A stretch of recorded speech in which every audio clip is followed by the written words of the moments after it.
Go for it. Friggin' what up, dude? Strider Wilson, and I'm the host of this podcast that's mine, going to be called History is Dank. History is Dank with Strider Wilson. Dankness from the heart. Friggin' what up, dude? Welcome back to another ep of History is Dank, dude. I'm your host, Strider Wilson, dude. We got Aaron going beast mode on the sticks, dude. What's going down, Aaron, dude? What up? Dude, I'm freaking posted up over here, dude. And I'm thinking to myself, I was just racking my dome. What's interesting, dude? What do I want to dive into some research, dude, learn about? I was at work thinking about this, dude. And then oftentimes, what do they say? It's right there under your nose.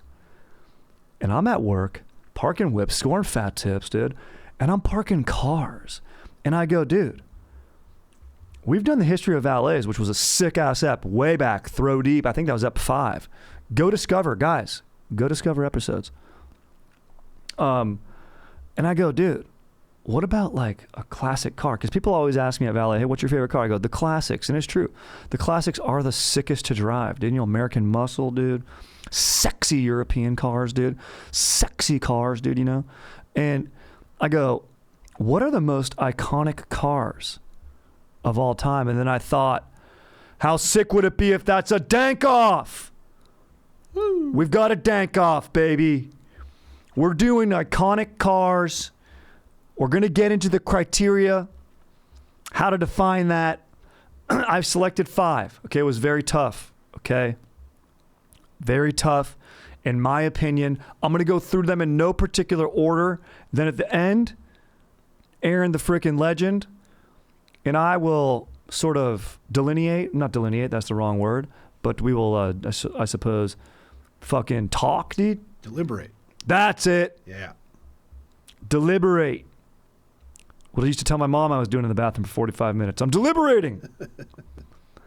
And then we will discuss the actual order. So I'm just going through in no particular order here, just kind of how they came about as articles and research came upon. So I'm freaking fired up on that. It's going to be a freaking dank episode, dude. But before we get into it, real quick, dude, gotta give a big shout out, dude, to Dadgrass. You ever just been too damn high? I know I have. We've all been there, dude. Today's weed, bro. It's a dangerous game. Dadgrass is reviving the pleasure of the casual smoke. Finally, someone's stepping up so you can chill out without the stress. Right now, Dadgrass is offering our listeners 20% off your first order when you go to dadgrass.com/dank. Go to dadgrass.com/dank for 20% off your first order. That's dadgrass.com/dank. Also, big thank you to our sponsor, Tushy. Bidets are self-care for the selfless. I'm telling you, they're a great gift, but get one for yourself. Trust me, do it. Sometimes you need to aim lower to achieve your higher self. I'm talking about butt care, people. Hello Tushy is offering our listeners an exclusive limited time offer of 15% off your first bidet order plus free shipping. Go to hellotushy.com/dank for 15% off all bidets. That's hellotushy.com and enter promo code DANK at checkout. See site for details. All right, dude. I'm freaking fired up to get into this episode right now. Unbelievably fired up, in fact, to get into this episode right now. We're talking iconic cars, okay? Iconic cars. How do you define iconic? Actually, sorry to do this again. Real quick, I did have a correction. Someone wrote in finally. Oh. With a correction. I was going to save it to the end, but you know what? Let's get it right off the bat.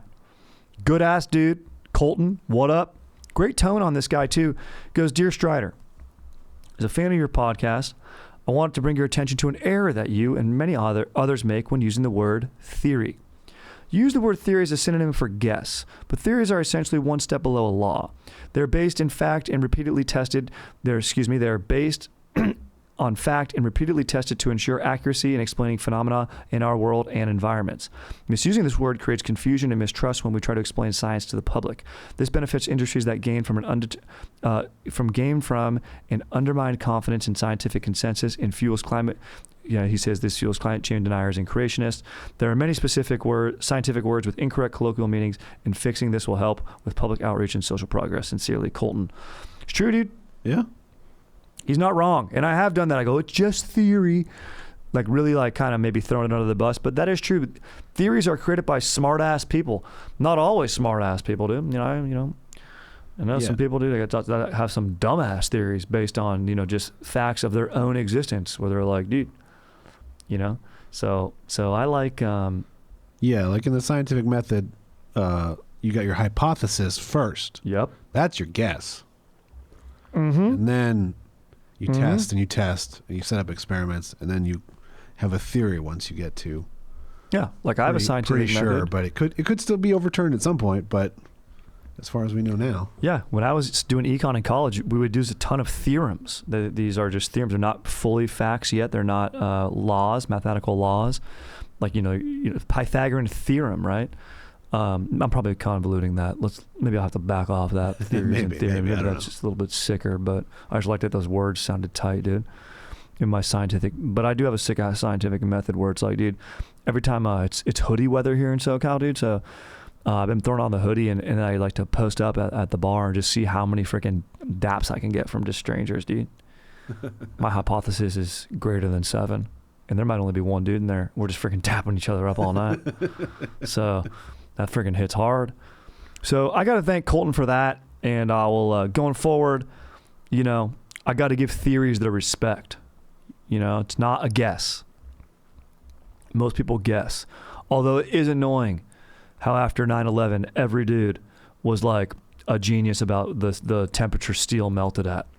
Yeah. Like, yeah, dude, no, steel. I mean, come on, there's zinc oxide in there and titanium cobalt. I mean, the melting temperature around that's 1500. Jet fuel only burns. I'm like, shut up, dude. Yeah. You know what else isn't meant to happen? Buildings aren't supposed to withstand planes hitting them. Exactly, dude. So exactly. There's that. They go, you see how that thing dropped? It doesn't just drop straight down. Well, here's the thing. We've only seen a plane hit a gigantic tower one time. Yeah. Gonna have to see it more. Gonna have to test it out. Anyway, sorry to go down that frickin' road there. I'm gonna stick to my hoodie theory and I'm gonna leave mathematical theorems out of it. And we're gonna frickin' dive in to sick ass, dank ass, iconic cars. What defines an iconic car? I think it's got to be something where, like, if you're not a car dude, which I don't really consider myself a car dude, I work in and around cars, but like, you got to know what the car is and can picture it in your mind if someone says it. Now, I don't want to burn any of what we're going to get to right now and mention them, but I do think that on this list, every car type that I'm going to say, you're going to go, oh yeah, I've heard of that and I know it. I think you got to know that. So I'm not like, on this list, supercars, there might be some supercars on here, but I don't think those qualify as iconic, even though they're just fast and sick.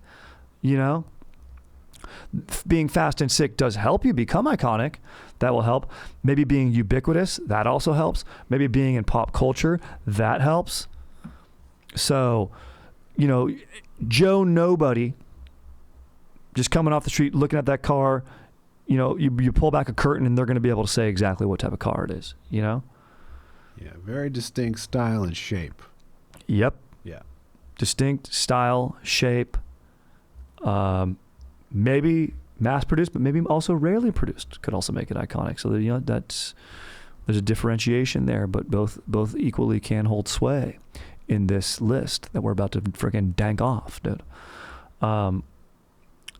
So more things might pop up, but I think that's our main criteria is just as an iconic, I mean recognizable, not as in necessarily speed or best functionality or best car or sturdy build or, most people driving them, although those will be factors that do help a car become iconic, but that's not necessarily the main attributes. We're not talking about best car ever made.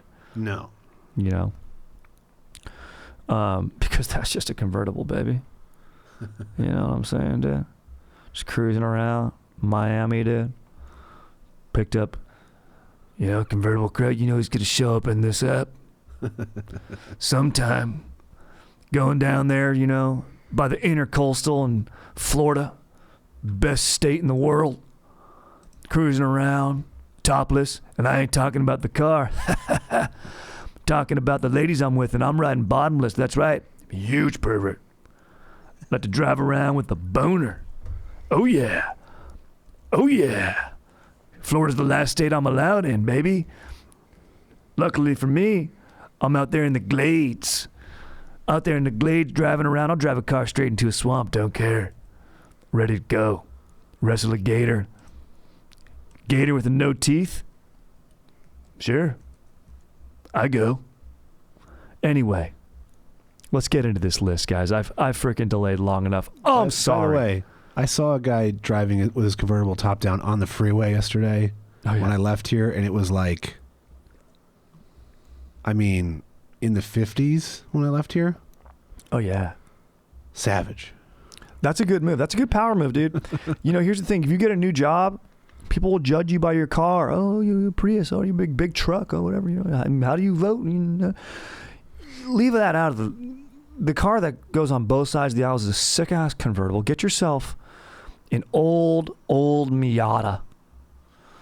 Convertible, hard top, not a rag top, so you have no choice but to always drive it without the top on. In the middle of a blizzard, no shirt on, beanie. Just blasting.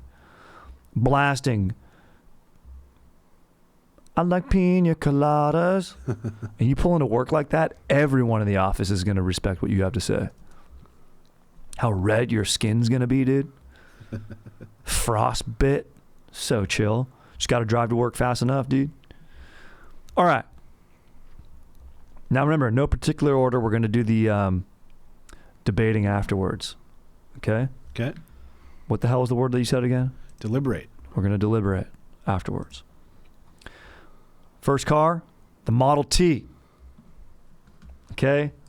Wasn't the first car ever built, but this is the car that's in reference to the supply chain that Henry Ford perfected, the mass production. It was his vision to give the American people the gift of an automobile, the everyday working man, have an affordable automobile, and a reliable automobile. You know, this thing, had 24 horsepower, 4-cylinder engine, top speed of 45 miles per hour. Not bad. Okay? But it sold, baby. It was affordable. Average individual could afford it. It went for $850 when it came out in 1908. And it could also handle, the roads weren't always paved, so it could handle a little bit of the rugged terrain, which is sick, which I think is a huge plus for the list that off-roading is involved in this. One of the stunts to sell this car and popularize it actually involved off-roading in 1911. It was selling it abroad. That's a fun fact, too. So this was for the American people, but also sold abroad. I mean, Henry Ford, huge capitalist. Also, got to say, huge anti-Semite. He had like a newspaper called The Independent that he sold and put like anti-Semitic stuff in that would come with the car. And it was like, dude, I don't want this. It's like, I'll just take the car. I don't need the newspaper, dude. Yeah. But he set up this publicity stunt with this guy, Henry Axel Alexander Jr., and his dad. They like had a car dealership in Scotland, and they were going to drive to the summit of this Scottish Highlands, Ben Nevis, the highest mountain in the British Isles at 4,411 feet. Fun fucking fact there, baby. And the bet was that if he failed to reach the summit, Alexander would lose his allowance. So really relatable if you grew up in Orange County where you're a rich dude and you have an allowance. It's like, oh yeah, I'm in on this. So he starts at nearby Fort William in a Model T. He drove over rocks, across bogs, through snow on a 5-day journey. He ascends the summit using zigzag driving pattern, and then he comes down. He's greeted by a cheering crowd, and he made like a few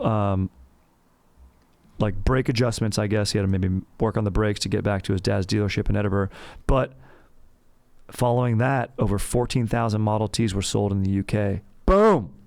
By 1913, guess how long it took using the supply chain, what's it called, specialized production method perfected by Henry Ford there in his Rouge factory, which I went on a tour of with JT and Chad. It was sick when we were in Detroit. Also, heads up Denver, we're cruising out your way. What up, dude? Buy your ticks.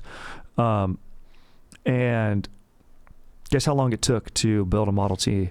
And this is by 1913. By 1913, So 5 years to perfect it.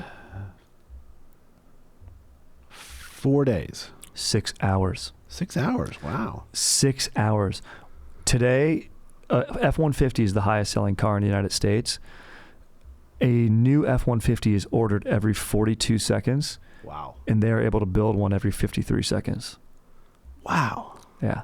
That's how quickly they come off the assembly line. That's crazy. Yeah. That's then I asked, like, not, but that's like, obviously not start to finish on the assembly line. no, that's like, That's just how once many it's they're up putting out and a running. day. Yeah. Exactly. It's like, that's how much is cruising. They say it takes about 5 something hours to build one. Which is insane because it's not even that much like faster, and we have all this technology and shit, but also we're putting a lot of more shit in cars yeah, these days. I assume the Model T had way less parts. That's why I was shooting for a little bit higher, but man. Yeah. Apparently the doors were kind of fucked on the Model T, and one guy in the factory was like, let's just sell people, like Sears used to do this. Like, dude, you could buy a house through Sears back in the day and build your own house. Oh yeah. So he's like, let's just catalog. Yeah, in the catalog, exactly. He's like, let's do it kind of catalog style. We'll send people the cars, and the people will put the doors on themselves. And Henry Ford's like, no, fuck that. Has to come off, ready to rock. People need to be able to cruise. Also, famously, he had a line where he's like, people can have a Model T in whatever color they want so long as it's black. So you'd have like all, these cars were everywhere on the road, and you would really have to use your license plate or put a sick ass sticker on the back, a bumper sticker, dude. Yeah, and also no seat belts in these things. Hell no. Also, people there was a huge gap. Now, this was probably a little bit before, the first cars were made. People slightly adjusted to Model Ts, but like depth perception of how long it took like a horse to get close to someone, as opposed to like a car coming along in the distance. And people would get run over by cars a lot because they were just like fucking idiots, and their brains couldn't like calculate how quick the car was coming. And then people couldn't react and stuff. So yeah, there were so many vehicle deaths, both in the street and in the car, or in the early days. It was bananas. Yeah. And also, you might be thinking, iconic here, Model T was not the car that Leo and I forget the character's name, boned in the Titanic. Rose, yes. Rose, how could I forget that? Rose, fuck. That Leo and Rose boned in the Titanic. I believe that was a Model A. Yeah, Model A preceded. So, pretty sick. Also, that might have been a Rolls, actually, I think. I should look that up. What type of car did they fucking bone in? That nice hand streak, dude? Draw me like one of your Frenchies. Well, this was pointed out on another podcast that I listened to. What sexual position were they in to where she does that with her hand and you don't see either of them? Yeah. Like, it's almost like she's getting murdered. Like, it's like a... Yeah. He's eating butt. He has to be eating her butt. Like, that's it. It's got to be. It's got to be. He's down on his knees, like where you put your feet. She's up on the seat, and he's eating her butt. Otherwise, you'd see him. Yeah. That's fucking chill, dude. Eat my butt like your French toast and draw me like one of your Frenchies. Next car. The DeLorean DMC-12. I don't know if people can name it, but everyone, here's the thing, dude. Everyone knows this is the Back to the Future car. It's one of the most recognizable cars of all time. And like I said with our criteria, one of the biggest piece of shit cars of all time. Yeah, unfortunately. Bad parts. This owner was a character. This guy, crazy owner, Henry Ford, huge capitalist, right? Was he considered a titan of industry? The DeLorean guy? No, the Henry Ford. Oh, yeah, I guess of it's course. like industry, right? Yeah. Sometimes I think of industry as just steel. Although at the Rouge plant, they did, because the Rouge is a river, that's why they call that plant. He brought ships like from local quarries and mines that would bring raw resources right there to the Ford factory and just go straight into it. So we didn't have to wait or like outsource any of that material. Guy was a beast, dude. Yeah, he was definitely a titan of industry. You got the railroad. Yeah. Those guys. Yeah. Yeah, we did the Gilded Age, Jay Gould, the Schmoll. Guys, I'm telling you, go back, listen to some episodes, I do funnier convertible Craigs on other episodes, trust me. So this guy, little bit on the car first. Maybe the most famous movie car of all time. Probably. I'm trying to think of what else is out there.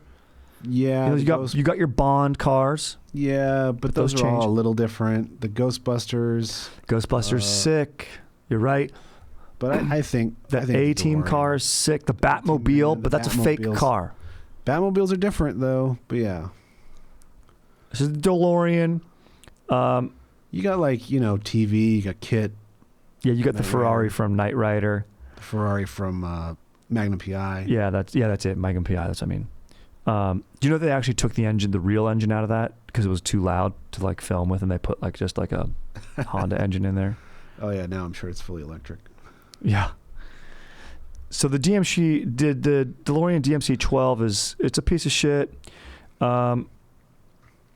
It's not a V12, even though it says 12. It's a V6. It's pretty sick. They use the engine from Peugeot, Renault, Volvo, your French makes, your Swedish makes. It's slow, 0-60 in a whopping 10.5 seconds. It's in the trunk, right? The engine's in the trunk, I think. That's a good question. I don't know where the engine sits. At least that's how it is in the movie, because... That might just be the Time Machine one. I think the engine's up front. Okay. Because those other cars, it's under the hood. And they, one guy in my neighborhood has a DeLorean that he rents out for parties and stuff. It's sick. It has a fog machine and stuff. It's sick. Oh, cool. Only 9,000 were made because they're kind of pieces of shit. Also, the owner of the company was a maniac. So he worked at GMC. He left, and his name's John DeLorean. He's like, screw it, I'm going to make my own car. He's like, I'm going to make it the next year. He left GMC in 1979 or something. This DeLorean didn't come out till 83. And I think production started later, but maybe it wasn't available for purchase. Oh no, it wasn't. No, he left earlier. He left in 70. It took him 3 years. 1981 was when you could get the first one. 83 is when they stopped production. Sorry. And he was basically cooking the books of his own company, and he kept running up the expenses even though the car wasn't going to be a hit because it was kind of bad. The workers were like, look, this isn't great. The parts were kind of cheap. He kind of rushed stuff together. He buys one of the largest residential estates in New Jersey. Big mistake. Why New Jersey? And, the shore's pretty sick. So it hits production trouble. October of 1982, DeLorean closes. John DeLorean's arrested on charges of trying to save his company by illegally selling cocaine. I don't know why they have to emphasize illegally, but I don't think you can legally sell it. He was found not guilty, though. They said he had been entrapped. The jury ruled in his favor, but then in 1985, he's back in court for charges relating to handling his company's money. He's acquitted in 86. And the car, never really takes off until... what was used in the movie. So there's 9,000 made. As a publicity stunt, he made gold ones, 24 karat gold plating ones, special ones, as a, publicity stunt to drive up, fervor for purchasers, among purchasers. And, the steel, though, in the car was actually the same steel that's used to make kegs. So I think that's something pretty sick. So. Yeah, I mean, he had the great idea of doing the body in stainless steel, which won't rust, which is not a bad idea. No. And especially the gull wing doors are fun. The gull wing doors are awesome. It's a cool look. The car looks cool and futuristic. Yeah. That's why they use it as the time machine. It's a cool, sleek looking car. Yeah. If you're going to build a time machine, I say, why not do it with style? Correct. In the script, there actually was no car time machine. Yeah, it was a fridge. Yeah, stupid. Yeah. Such a good call to go with a car. Yeah. Genius. Zemeckis came up with the idea of using the car, I think. Smart. Okay. Moving right along.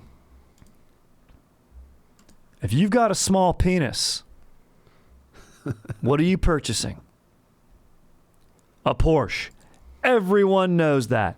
The ultimate small cock car. The Porsche 911.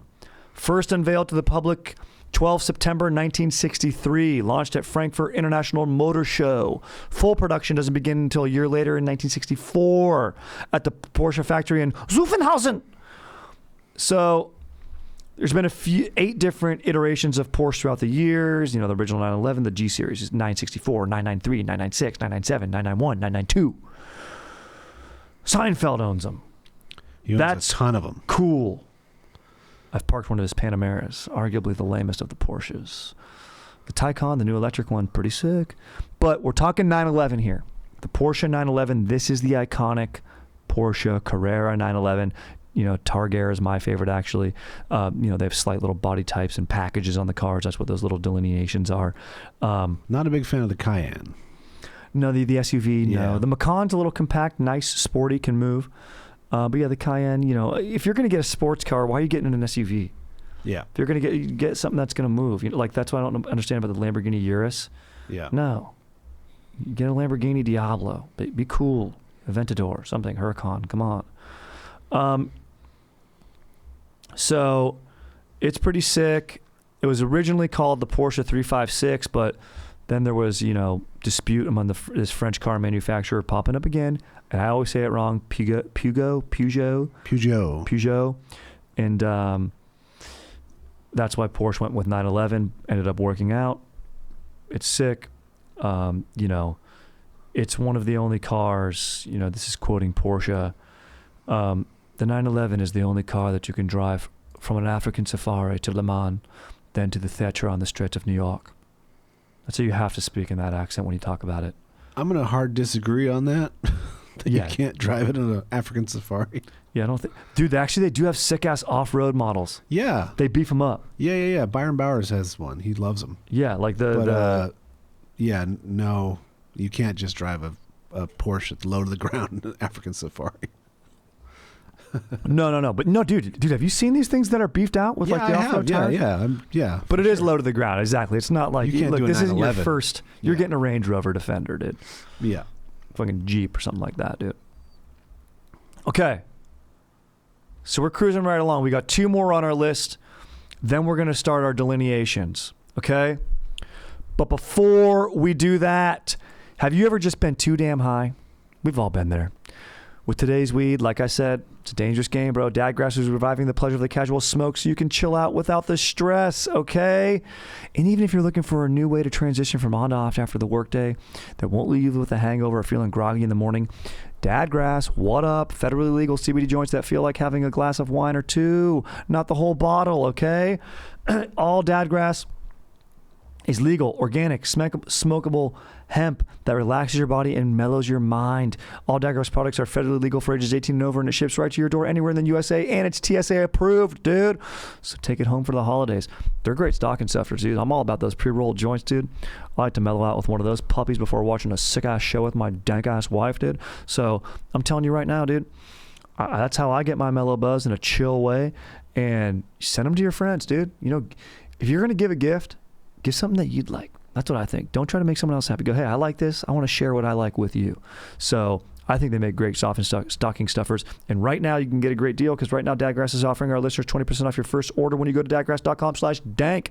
Go to dadgrass.com/dank for 20% off your first order. That's dadgrass.com/dank. Here's the thing.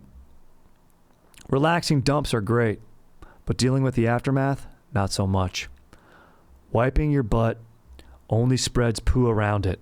Give yourself the ultimate clean and turn your bathroom into a personal oasis with a refreshing stream of clean water from a Hello Tushy bidet.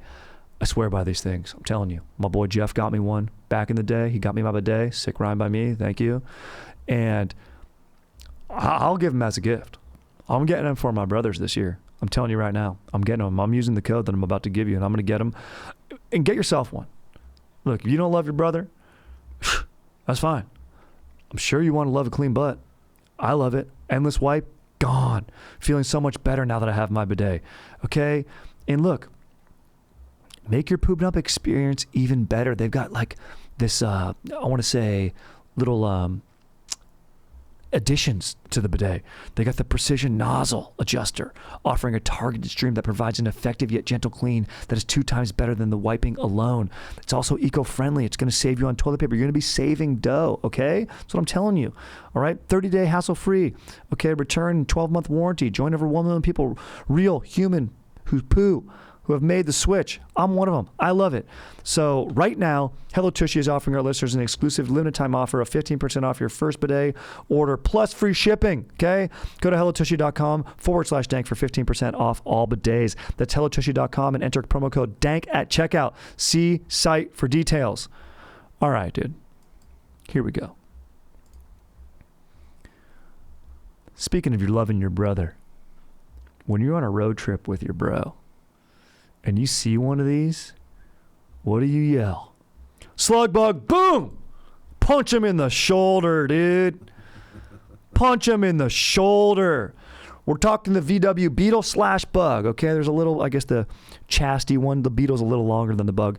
I'm counting them both as one here, so, you write in if you want to. Pull a Colton and tell me, this is my theorem, okay? Theorem. Okay? This is called the Volkswagen. It's a people's car. Here's the thing. This was produced in Nazi Germany, okay? That's going to be a ding. It's going to be a ding here. But 21.5 million first-generation cars were sold, making the most popular car manufactured off a single platform of all time. Okay? It's a masterpiece of innovation in economics. It was compact, practical, inexpensive to buy, and easy to maintain. Its curved exterior not only gave it groundbreaking look, that's iconic, but also aerodynamic. Okay? Rear-wheel drive, its small stature gave the Beetle excellent handling, particularly compared to the American, they call them land yachts. Fuck you guys, okay? Land yachts are sick, dude. Boats are sick, dude. Drive them on land, that's sick. What does Convertible Craig do? Drives them straight into a swamp, baby. Freaking titties out, boners up. Let's go. Okay?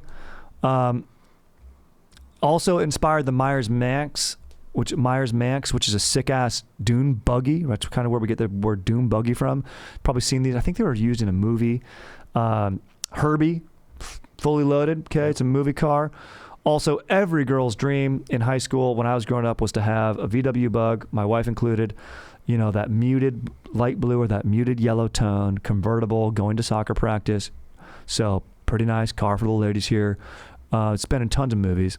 And you also punch your brother in the shoulder when you see one. So, most popular single manufactured car of all time. Huge. Slug bug. I mean, come on, dude. Yeah. There's enough of them out there that you can hit somebody every 20 minutes. 100%. I mean, it's a gold. When you see a slug bug with out-of-state plates and you get to punch your brother twice and you go, let me see the other arm. Let me see. I'm going to do both arms. Let me see. But then if you're smart, like I was a little brother and a big brother, I'd go, fine. But you got to use two arms to hit me. So you can only get one with your right, then you got to punch my left with your left, bitch. See that? Negotiating. Smart. Violence can be useful. Kidding. Take that out of context. Just clip that from the podcast, why don't you? Mm-hmm. All right, so I said we're only doing 5 cars.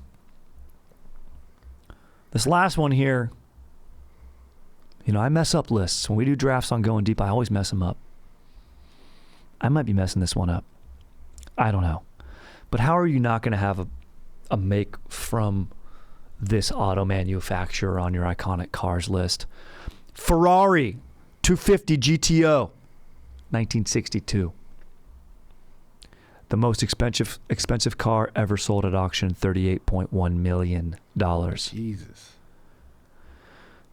It's a beautiful car. It's classic Ferrari red. Sick-ass wheels. I mean, only 36 ever produced. All from 1962 to 64. You know who's playing Enzo Ferrari in a movie that's coming out soon? Who? Driver? Your boy Adam Driver. Fuck. Are you kidding me?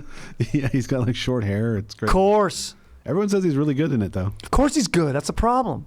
Of course he's good. Oh, gosh.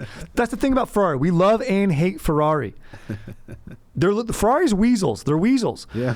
You're supposed to make 100 cars. If you make a car, they skirted around this by I guess they used like a Testarossa model or something like that, and saying they made 100, but really there's only 36. So people who are Ferrari enthusiasts love that, but they're like, oh, it was a lie. It was so beautiful that they did that. The 250 model, the 250 GTO, is built to race, baby. Okay, but also a road car. Gran Turismo Omologato. That's what it stands for. The body's essentially a 250 Testarossa. That's what I was mentioning. 3.5 liter V12 engine. 300 horsepower in 1962. That's fast, baby. Sold for $18,000 back then. That's a lot. It's crazy that my Jeep has almost that much. Right? Yeah. I mean, this was I know it's crazy how far we've come. but like, 300 horsepower back then. Driving it too was also, people love this. It was sort of, you had to be in unison with the car, the way it could take turns. And you had to drive it a little uncomfortably, about 10 miles per hour faster than you want it to around curbs for the car to actually properly sort of, now they don't have like all those little micro corrections and stuff they have on F1 cars and race cars. But, then you had to have a little more ebb and flow, and the car needed to shift gravity and balance a little bit. So braces were added to increase, they call it torsional rigidity. Okay, get that one right. That's a theorem for you. Modified, they lowered the center of gravity, always better. Not going to flip over. Full suspension, A-arm layout, no idea what that means. Twin radius arms, 6 semi-elliptic springs, fucking tight. Solid axle with Watts linkage. Here's one for you if you're a car guy. I'm going to read this in a sexy way for you guys. Power came from the proven Typo 16862 Colombo 3-liter engine V12 used in the legendary 250 Testarossa Le Mans winner. The all-alloy unit was designed with a 60-degree V configuration. It used 2 valves per cylinder, 638 DCN Weber carburetors, and a dry sump lubrication system. The fact that ended with dry sump lubrication system just makes perfect sense, dude. Dry sump lubrication system in my freaking jeans, dude. So, fucking sick. Better aerodynamics. They test aerodynamics in this wind tunnel. That's at a university in Pisa, Leaning Tower of Pisa type. There was a completed rear spoiler after early testing. The results an all-aluminum body that's become legendary and is considered as many as the most beautiful car ever created. It's a great-looking car, I gotta say. Made its racing debut in 1962. This guy Phil Hill drove it, and the reigning Formula One world champion and Belgian driver Olivier Gunbin.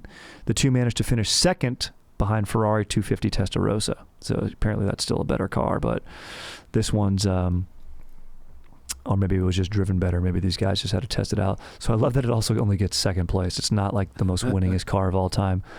But it's a Ferrari, and Ferrari people say this is the Ferrari of Ferraris. So to recap here, we got to just go. We've got the Model T. We've got the DeLorean, the 911, the VW Bug Beetle, and the Ferrari 250 GTO. And look, there's a lot of cars on here. You got, like I mentioned, you got your Bond DB9s. Tough not to put that on there. The McLaren F1.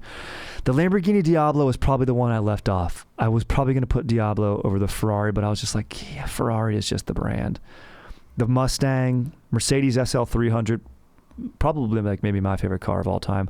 Nissan Skyline GTR, come on, dude. Toyota Supra, let's go. Fast and the Furious. Bugatti Veyron, that's more of like your supercar. I don't know if people really know Bugattis, but you got your Chevy Corvette, Camaros. I mean, both 67 for me, but arguably different years for the Corvette and Camaro. The Jaguar E, which they say the Ferrari 250 GTO draws inspiration from as well. That people say that's the most beautiful car of all time, the Jaguar E. Your Corvette might be a 64 Cherry Red. Maybe the most iconic American car of all time has got to be maybe a Chevy Bel Air, 53 maybe. Yeah. Beautiful car. But they didn't make the list. Aaron, what are we thinking? Well, first of all, I want to say it's tough to judge. If you've listened to Going Deep in drafts, it's very tough on me for judging. The consequences are dire. I mean, just look at a representation of what it would look like if we do this wrong. Oh, my goodness, Aaron. Absolutely. I mean, for those of you listening, what we're looking at here is a beautiful Boris Vallejo. We have definitely a Peloton instructor wielding a sick-ass saber, wearing some sort of futuristic rave-esque robotic arm that probably would hide Molly or some sort of paraphernalia. A steampunk metaphor here that you might find at maybe the playa at Burning Man, holding a robot's head. Maybe that's the designer's head. Maybe this is the owner of the auto company coming down saying, how dare you not meet production. It looks like a DeLorean steel on that robot, I have to say. But yeah, Aaron, you would be the robot and I would be this sexy Peloton instructor that would be ripping your dome off if you don't get this right. You gotta love to have a Vallejo in here. Aaron, thank you so much for that. Yeah. Oh, it's beautiful. What a Christmas treat. We are in December after all when this episode comes out. So just speaking of iconic, what do we think? Yeah, I mean, if you'd have said, picture in your mind a Ferrari GT 256 or whatever, I would not have known which one that is. Neither can I really. Neither can I. I know the Ferrari California from Ferris Bueller, old one. Yeah, I know the Testarossa from like the 80s video games. Like Testarossa, sick. That's probably the one to go with. So I think I kind of fucked it up there. Are you saying this is the last one? Yeah, I think so. I think you're right. You're right. But you got to have a Ferrari. Of course, yeah, of course. Okay. Aaron, I agree. Ferrari 250 GTO 1962 was last year. Yeah. I think the Bug is next for me. I've never really been into Bugs. But you know them. I do know them. But also... Certainly, yeah, you tell me, picture a Beetle in your head. You can do it. I can do it. Also, Death Trap's early models, gas tank was in the back, get rear-ended, explode and die. Slip into a coma and die. Yeah, the engine's in the rear there. I mean, I just know from knowing people who've owned them that they're always needing a maintenance. It's like... Yep. That article where it was like easy to buy, maybe maintain, no. Yeah.